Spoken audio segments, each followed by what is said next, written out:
jantan itu matokin betinanya, karena betinanya tidak mau dikawin, kurang birahinya, itu betina bisa trauma, bolo.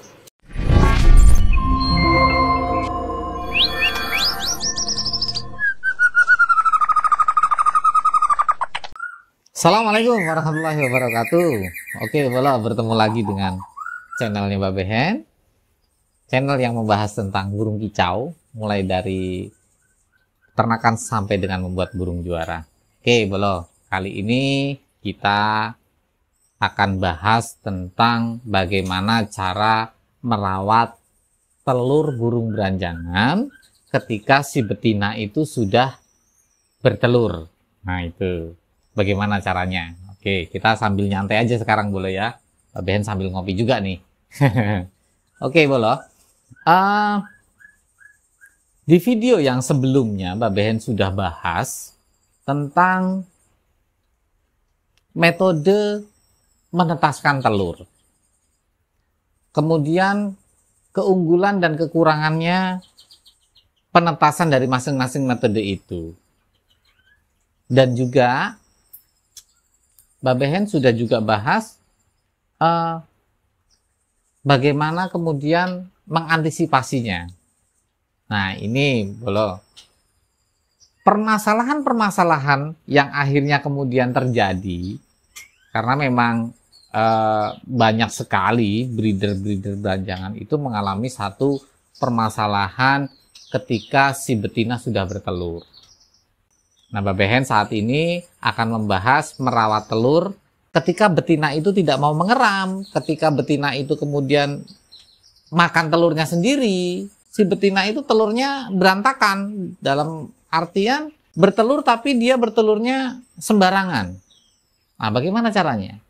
Kita ambil bolo telurnya, kemudian kita eramkan menggunakan babu. Babu bisa apa saja, bolo. Babu bisa apa saja dalam tanda petik ya.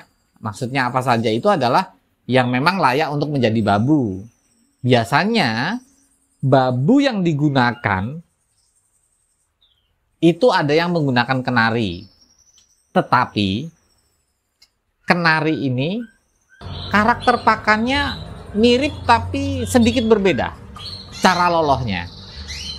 Makanya ketika kita eramkan ke kenari, kita harus pantau betul si telur itu pada saat menetas.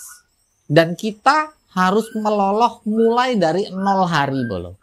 Jadi saat telur itu sudah dierami sama burung kenari, kemudian sudah menetas, langsung kita ambil. Karena karakter lolohnya beda. Kenari meloloh itu menggunakan pakan yang sudah ada dalam perutnya dia atau dalam temboloknya dia, itu dimuntahkan. Tetapi kalau karakternya beranjangan, itu makannya atau melolohnya itu dengan cara dia matok jangkrik atau ular atau kroto, itu kemudian langsung dilolohkan ke anakannya, bolo. Sehingga kemungkinan besar kalau dilolohkan ke kenari kayaknya kurang maksimal atau bahkan mungkin bisa terjadi kematian, bolo. Karena cara melolohnya berbeda. Gitu. Nah, selain kenari, emprit Jepang juga bisa, bolo. Tapi dengan catatan itu tadi, kita mengambil anaknya atau memanen anaknya itu pada saat dia menetas di hari pertama itu langsung kita ambil, kita lolos sendiri ketika menggunakan babu dalam bentuk burung. Yang aman seperti apa? Yang aman adalah ketika kita mau membabukan menggunakan burung hidup, maka kita babukan ke burung beranjangan itu sendiri. Jadi ketika kita punya satu induk yang memang induk itu cara mengeramnya bagus, melolohnya bagus, kita titipkan sama induk itu. Nah, itu dia bisa melolos sendiri. Jadi kita punya induk yang bertelur, kita genjot supaya dia bertelur terus. Juga punya induk yang hanya untuk mengeram. Jadi dia tetap mengeram terus. Gitu. Cuman kelemahannya adalah kita harus punya babu beranjangan yang memang dia sedang dalam posisi mengeram, bolo. Kalau tidak, ya tidak bisa juga, gitu. Terus solusi yang selanjutnya seperti apa supaya kita bisa si telur itu kemudian tetap bisa kita maksimalkan agar bisa menetas, agar bisa hidup sampai anakannya itu bisa mandiri. Selain kita babukan ke burung hidup, kita juga bisa menggunakan inkubator tetas belum. Nah, inkubator tetas ini kayaknya dulu pernah Mbak Behen sepil ya. Dulu pernah Mbak Behen sepil. Kita ambil, kita taruh di inkubator. Nanti Mbak Behen akan sepil juga. Untuk inkubator tetas itu berapa suhunya, caranya seperti apa, mekaniknya seperti apa, kemudian jenis-jenis inkubator tetas itu metodenya seperti apa saja. Maksudnya metode dari mulai mekaniknya, cara putarnya, terus bentuknya, itu ada beberapa memang. Tapi pada dasarnya, intinya kita taruh di mesin tetas boleh. Kita taruh di mesin tetas. Nah, mesin tetas ini, itu juga sama. Kisaran antara 10-11 hari, maksimal 12 hari, itu sudah menetas boleh. Pada saat dia menetas, baru kita lolok. Nah, itu. Untuk menghindari apa? Menghindari si telur itu mubazir. Karena kalau induk tidak mau mengeram, sayang sekali boleh. Sangat sayang sekali. Kalau kita tidak rawat ya, kalau kita tidak kemudian antisipasi atau kita tidak carikan solusi, sangat sayang sekali. Sambil menunggu si induk itu mau mengeram sendiri. Nah, ini berlaku untuk induk-induk yang agak-agak nakal.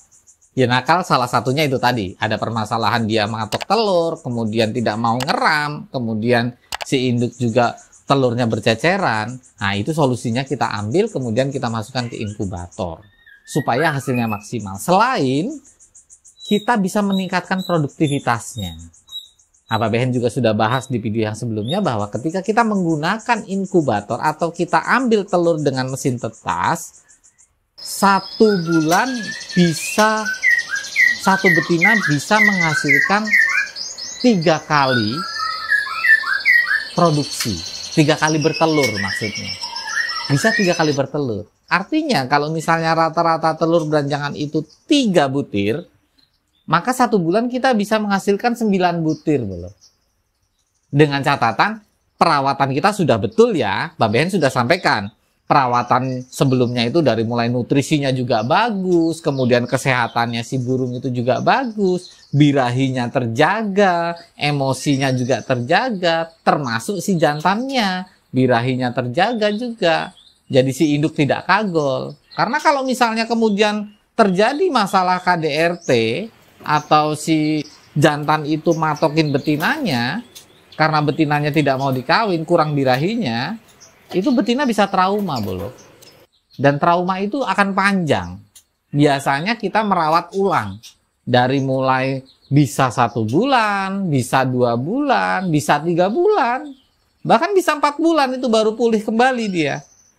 Nah, itu sangat sayang sekali. Makanya kita harus betul-betul paham dengan karakter burung yang kita pelihara. Atau indukan calon-calon induk yang akan kita persiapkan. Nah, kita harus paham betul dengan karakternya.